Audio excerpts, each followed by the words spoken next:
After an ankle kept him out of Saturday's loss at Syracuse, Omier looked good this afternoon at shoot-around, didn't seem to have any ill effects, and so they are so happy to have him back. In their loss at Syracuse on Saturday. Who told you they're wearing green tonight? Hey, you did. And look at that from the beginning. Omier stepping out, knocking down the three ball. Omier able to stretch it out to a 4-point lead. And Omier actually did not play at Syracuse, so that graphic we had up there. Davis with the shot clock down to 5, gives it up.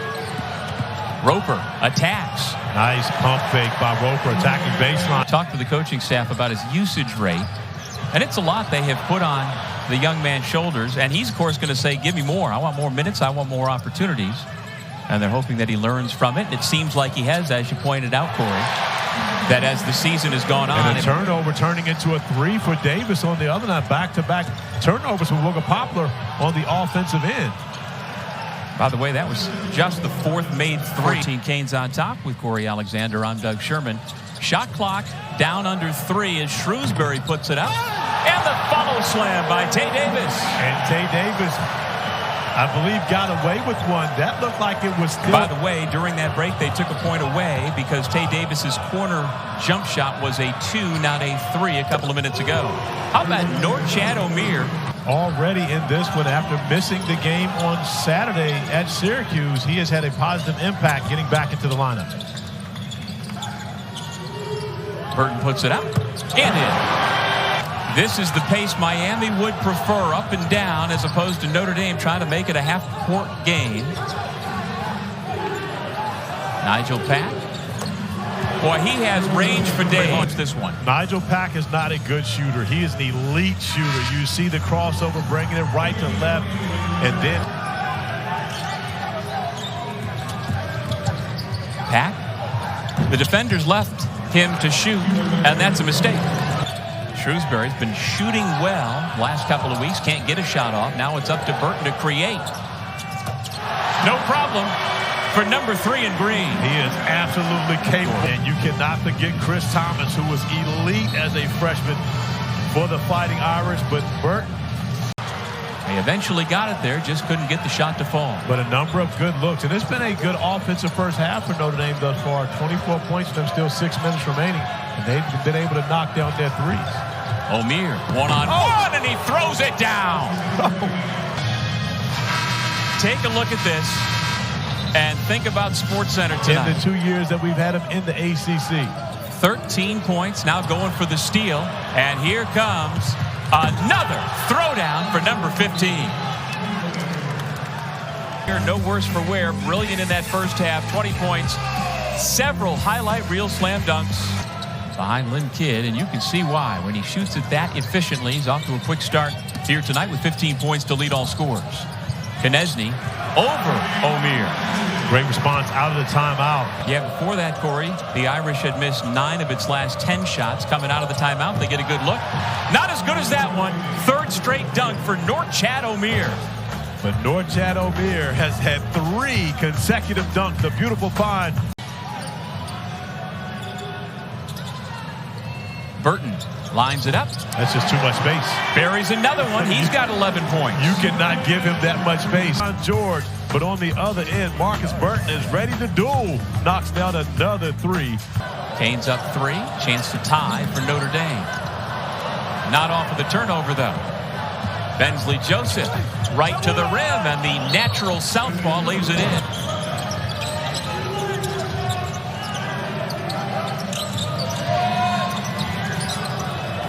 Burton looked like Pack got a piece of it. Pack, Markus Burton, very similar in their ability to attack off the bounce. Omier thought about hoisting another 3. Instead, he drives to the bucket. Count it, and 1. And opportunity for 3-point play at the free throw line. Up, and we'll see, not ruled out yet. That was as of just a few minutes ago as they were coming out of the locker room. J.R. Condensed strong to the bucket. For the hometown Fighting Irish. Norchad Omier picks up in the second half where he left off in the first. Missed that one badly. I'd like to keep possession and go get it. Okay. Well, you keep doing that. Another turnover. Shrewsbury Gets the defender in the air and banks it home. Micah said, yes, indeed, it is slowing down. It absolutely was. And off of the turnover, Burton throws it ahead. And Shrewsbury, who sees Bensley Joseph coming in to block the shot. Omier has it poked away. End-to-end, the Irish get 2 more from Julian Roper. And this is the defensive Irish we were expecting to see, doing a great job keeping the Hurricanes out of the paint. Joseph couldn't quiet the crowd. Here comes Notre Dame. They lay up and often tends to good things on the other end of the floor. Roper with the steal gets out. Wants to jump that, can't take off.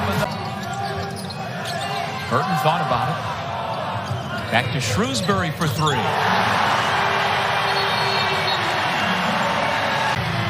Setting up his backcourt freshman Nate and Shrewsbury, who steps up and knocks down a huge 3 in front of his day. After glancing up at the shot clock, Condensed puts it on the deck, spins away from George, hangs in the air, missed it. There to clean it up and give his team the lead is Tay Davis. Yeah, we got a great angle right here from our vantage point on the sidelines. Pack, Omier, another dunk. And throughout this game, we've had a great vantage point. Mom Sophie is father Dion, who was a standout player back in his day at St. Francis, Pennsylvania. Proud of what they are seeing their son do tonight. And of course, Patrick Mahomes squaring off in the AFC Championship game. That's a big deal. George, throw it up to the rim. And it's another dunk for number 15. Omier now with 28 points, a season high. That from Norchad Omier, however, and looking out for his teammate on that one, getting the easiest too. Roper gets it back from Ines. Nice 2-man game on that left wing. Big bucket, big response from Roper. Now this is one of only 2 teams in the conference with 4 players averaging better than 14 points per game along with Wake. So they have other options. But now we've got another guy down as Davis. 5 to shoot. Burton spins to the baseline. Uses the basket to keep the defender off the shot. Tell you what. And back at the other end, he pays it off. Tied at 49, 15 points. Resting in the corner. We want him with the basketball. It's his time. Condensed. So the other local kid does it.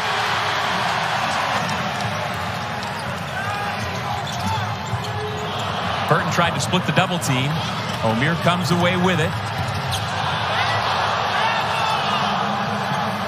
Bensley Joseph. 2 quick buckets. Wooga Poplar for 3.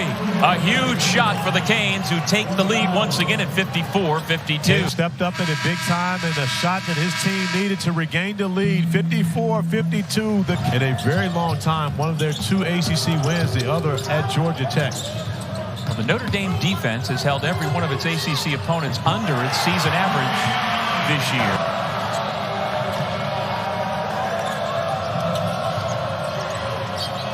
All by himself, Kyshawn George. Oh, that's nice. Back out to Shrewsbury for the wide open look. Soaring for the rebound, Davis, but Omier denies. And again, doing it here in the second half without Matthew Cleveland, out with a hip injury. Wraparound pass, and there's dunk number 6 for Norchad Omier. And that's the Irish with the basketball. They led 52-51 since that time, a 17-2, now 17-5 run.